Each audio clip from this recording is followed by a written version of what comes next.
Dated with him, obviously, or you need to be at the Butler County Judicial Center in El Dorado. One of those two places. I want to cut down on the number of persons with Zoom. Right from the start, this hearing feels off.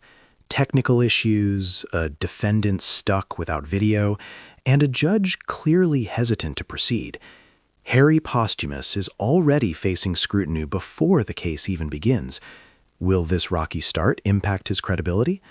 Stay tuned and subscribe for more intense courtroom breakdowns like this. Mr. Watts, are you ready to proceed on any of your cases at this time?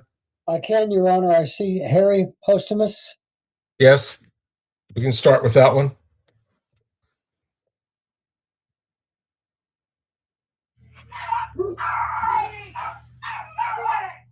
Sir, you'll need to turn on your All right, video. if that individual can join us fully, with both video and I'm having audio. trouble turning the video on. Can you hear me okay? I can hear can you. hear You you. don't have the video. I want to also All right. see you. I'm trying to start the video and it doesn't seem to want to start.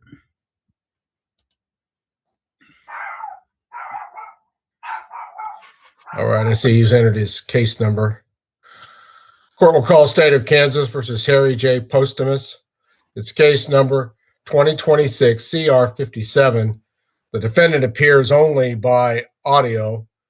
Amber Norris appears for the State of Kansas. James Watts is defense counsel. One announcement is made regarding preliminary hearing right in this case. Mr. Watts. Your Honor, I've discussed the matter with my client. I understand he wishes to waive his preliminary hearing this afternoon. Correct. All right, Mr. Posthumus, I'm not 100% comfortable with proceeding without being able to see you. Yes, I understand that, and I am working on it right now. Okay. I cannot I'll give you a moment. figure out how to get it to work. I'm not 100%. If I may ask, you working on a phone or on a desktop computer? I'm on a laptop. Okay, on a laptop. Usually there's a little icon at the bottom of the screen that turns the video off and on. And it's got it striked out with a red line. And if you click on it, it should take the red line off. I have tried that about 10 different times. You might need to turn the video capabilities on your laptop on, which would be like something in settings. Yeah. Or your laptop may not have video capabilities. Not all of them do.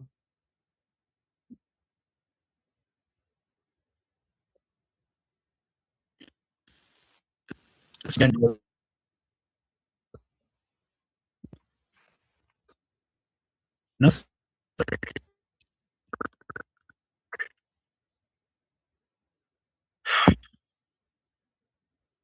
All right, I think we're going to go ahead and proceed. I'm going to have some questions for you, Mr. Posthumus.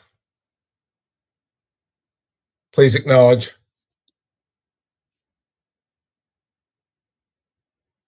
Okay. All right. Yes.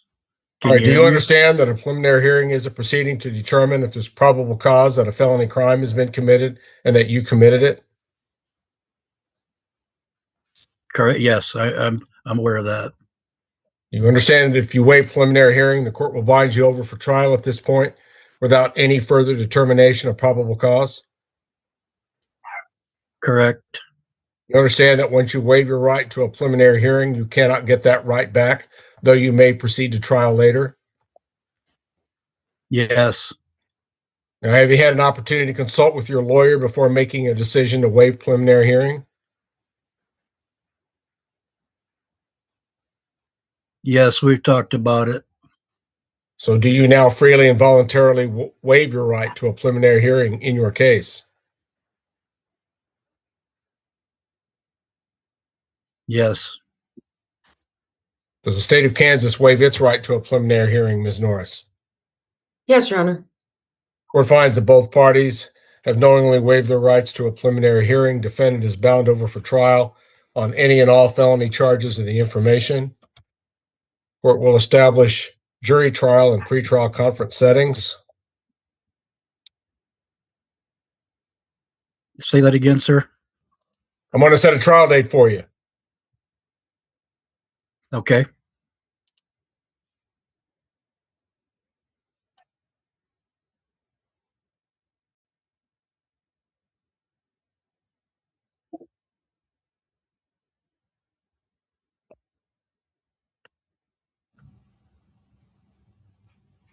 Sorry about that. I got kicked out. Kicked out. Yeah. Okay. I got kicked out for a second. Sorry. All right. Your trial date is Tuesday, June 30, starting at 9 o'clock, and unless otherwise announced later. Tuesday, June 30. That's an in-person proceeding, Butler County Judicial Center, El Dorado, Kansas. We will establish a pretrial conference for the week before. That requires me to be down in El Dorado. It does. It will in your case. Okay.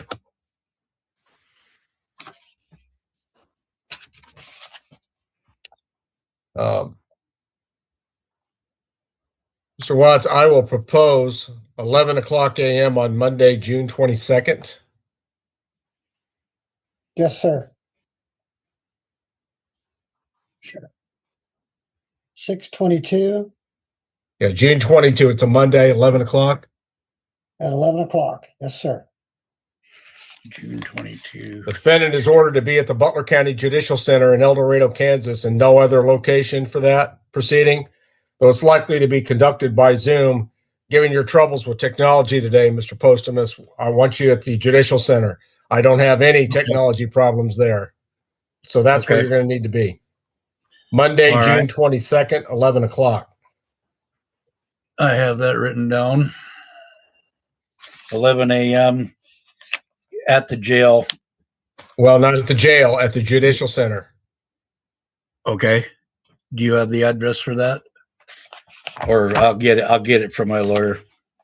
Yeah, just 201 remember West that Pine. there's the old county courthouse across the street. This is the newer building of the Judicial Center. Okay. Sir, I think that's 201 West Pine. in That's El what it Dorado. is. 201 West Pine. Okay. I El appreciate that. Dorado.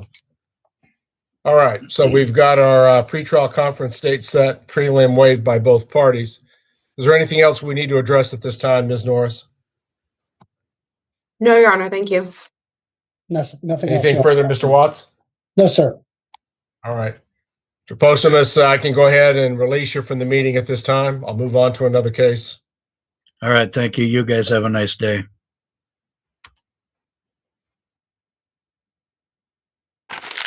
Here, the court shifts gears into a new case, but notice the judge's control over logistics.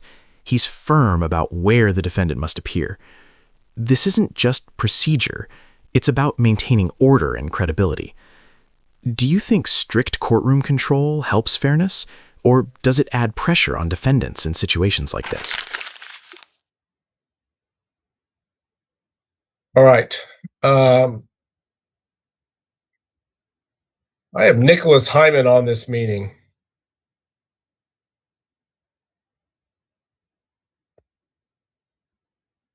Good afternoon, Your Honor. Okay. And you're here on what case? State versus Trudy Haynes.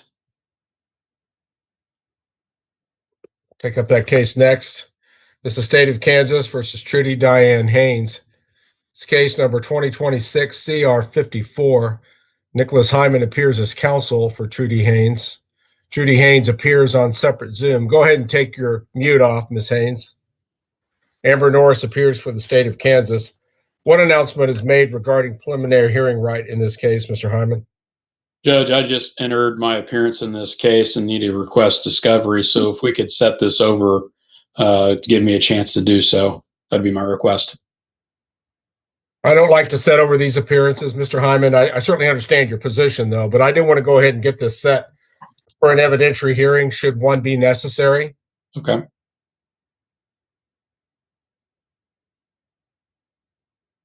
This file a little bit closer. see how much time we might need.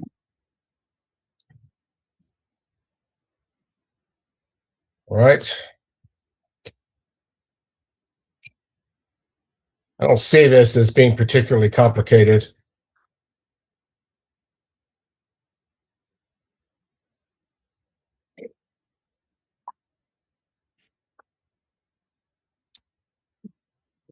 Looking at the afternoon of Tuesday, April the 21st. Mr. Hyman? And I'd be starting at 2 o'clock. I'm in Geary County at that time, Your Honor. All right. Are you available at 9 o'clock? No, I'm not. That Okay. day is pretty much shot. I understand.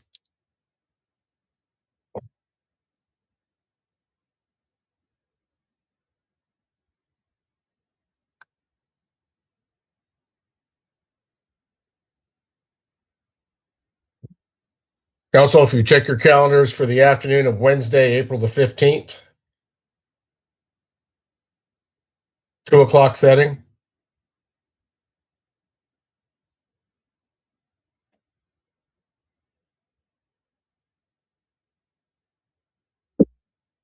How much time are you setting aside for this, Your Honor? 1 hour. Okay. I think I can make that work. All right. Court will set the evidentiary hearing in this case for Wednesday, April 15, 2 o'clock. Jim, Trudy your Haynes. platform is ready. Trudy Haynes. Yes, sir. Okay. I'm going to need you in one of two places for that hearing. You either need to be in Mr. Hyman's office, coordinated with him, Okay. obviously, or you need to be at the Butler County Judicial Center in El Dorado. One of those two places. I want to cut down Okay. on the number of persons with Zoom access for an evidentiary hearing. So I need you either at the courthouse in El Dorado, the Judicial Center, or Mr. Hyman's office. You need any clarification on that? Okay, now I understand. All right. So that's April 15th, 2 o'clock p.m. And it is set for evidentiary hearing at Okay. this time. Mr. Hyman, I'm sure you'll let the county attorney's office know if you don't need an evidentiary hearing on that date, and we'll conduct waiver or whatever proper proceedings would be at that time. Thank you, Your Honor. All right. Mr. Hyman, anything else we need to address currently? Not today. Ms. Norris, anything further from the state side? No, Your Honor, thank you. Any questions at all here, Ms. Haynes? No, no, sir. If anything comes up, just let Mr. Hyman know. I'm sure he can answer any question that might arise. All Yes, right. sir. I can let Yes, Trudy sir. Haynes and Nicholas Hyman, I can release them from the meeting at this time. Thank you. Thank you, Your Honor. Thank you. Judge, what was the time on that? 2 o'clock. Thank you. Okay.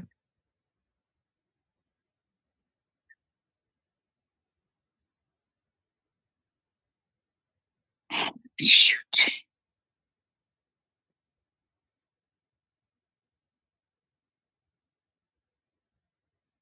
Ms. Haynes, if it takes you a moment to leave the meeting, go ahead and mute yourself again, please. I'm trying to shut it off. Okay, You just need me go ahead to- and mute yourself for now. Okay. I can do it for you. All right. Okay. Please do, Mandy.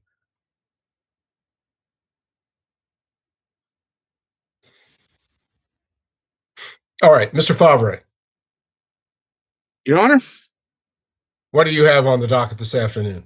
I think I got two, Mr. Stillacker, who was at the court security, and Mr. McElwain, who was at the jail, and unfortunately Jim went to a breakout. So, but I'm ready with Mr. Stillacker. Okay.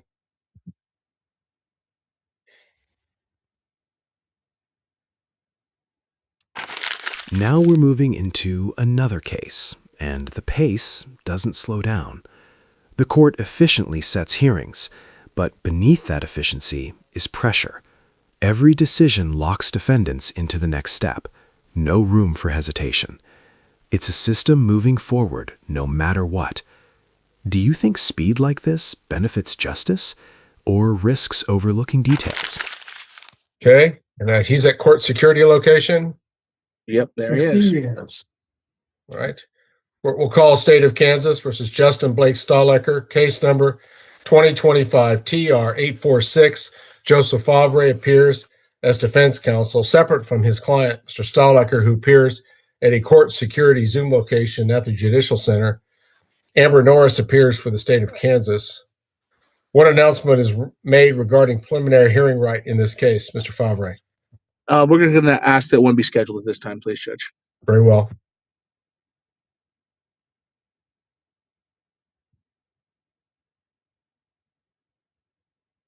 Can offer Wednesday, April the 15th at 3 o'clock, Mr. Favre. That's great. Some people identify that as tax day, but for the defendant in this case and counsel, it will be preliminary hearing day. Evidentiary hearing set for 3 o'clock p.m. on Wednesday, April the 15th. I think things work well. Mr. Stahlecker, if you can go ahead and appear exactly where you are today at the Judicial Center in El Dorado, you'll participate in that evidentiary hearing from there. Okay? Yes, sir. All right. With that evidentiary hearing now established, is there anything from the state's perspective that the court needs to address further? No, Your Honor. Thank you. Okay. Mr. Favre, anything further? No, Judge. Thank you. All right. And if there's nothing further at this time, the Stahlecker matter will be in recess. I can go ahead and release Mr. Stahlecker at this time. Mr. Favre, you've got another case? I do, Judge. Mr. Stahlecker, did you say you had a question? Yeah, about my SCRAM device. Is there any way I can get a reduction on the price of it, or? Yeah, Well, Judge, price, he is on. Unlikely, but He is on SCRAM, and I understand GPS too. I think maybe just SCRAM. I got a note from Mr. Knoll that he is not currently in violation of his. There's been no tamper or any alcohol consumption violations. This he was placed on it when he was arrested, which was in February, so it wasn't that long ago. But we'd ask the court to maybe consider removing that requirement at this time. what would the state's position be on the request? Your it was Honor, March. State would object to defendant being released from the SCRAM unit. This is a felony DUI, and previous DUIs 1, 2, 3, 4, 5.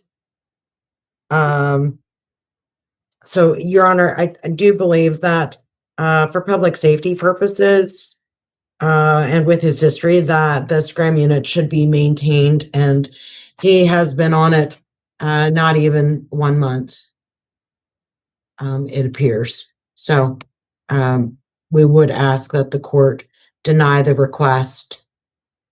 And Stahlecker, it's not the intention of the court to cause you financial hardship, but rather to protect the public. This is obviously it's an unproven charge at this point, but it would be your 6th DUI.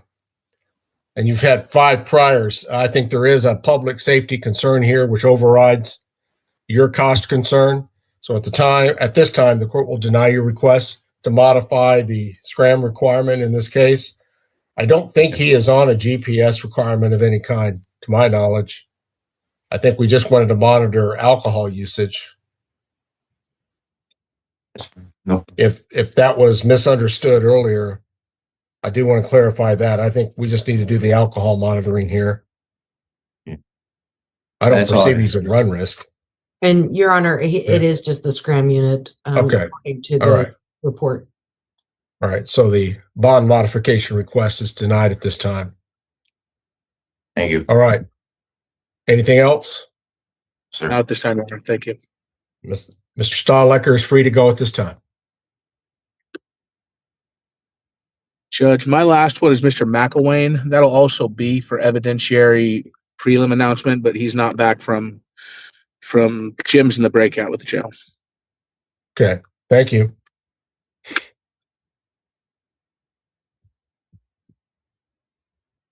So I suppose we could look for dates right now, I guess, if we wanted to.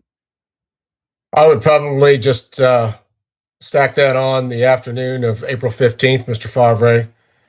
I can offer 4 o'clock. That's fine. I'm scheduling these on the hour. Okay, well, we need to get the defendant in here.